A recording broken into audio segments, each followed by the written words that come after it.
पर्यटन नगरी म्हणून ओळखल्या जाणाऱ्या या लोणावळ्यामध्ये राज्याच्या कानाकोपऱ्यातून जे आहे पर्यटक येत असतात।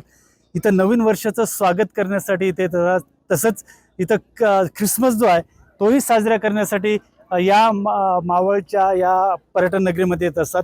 आपण बघत असाल की नाताळाचं स्वागत करण्यासाठी इथे राज्याच्या कानाकोपऱ्यातून जे पर्यटक जे आहे आपल्याला इथे आलेले दिसतात। पर्यटन नगरी म्हणून ओळखल्या जाणाऱ्या या लोणावळ्यात मोठ्या प्रमाणात निसर्ग सौंदर्य आहे आणि त्याचा आनंद घेण्यासाठी इथं पर्यटक जे आहेत ते येत असतात। इथे आल्यानंतर 3 ते 4 दिवस जे आहे ते इथेच राहतात आणि सरत्या वर्षाला निरोप देण्यासाठी आणि नवीन वर्षाचं स्वागत करण्यासाठी इथं मोठ्या प्रमाणात जे आहे ते पर्यटक आपल्याला इथं गर्दी करताना दिसत आहे। आपण बघत असाल की इथे आल्यानंतर मोठ्या प्रमाणात जे हौशी जे लोक आहे ते फोटो काढण्याचाही प्रयत्न करतात।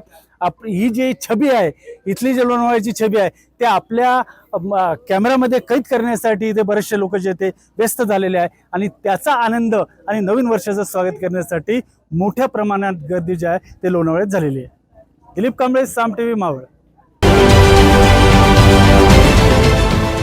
देश विदेशातील प्रत्येक घडामोडींचे लाईव्ह अपडेट मिळवण्यासाठी आता साम टीव्हीच्या सर्व सोशल मीडिया प्लॅटफॉर्मला लाईक, फॉलो आणि सबस्क्राईब करा। तसंच सर्व नोटिफिकेशनसाठी बेल आयकॉन प्रेस करायला विसरू नका।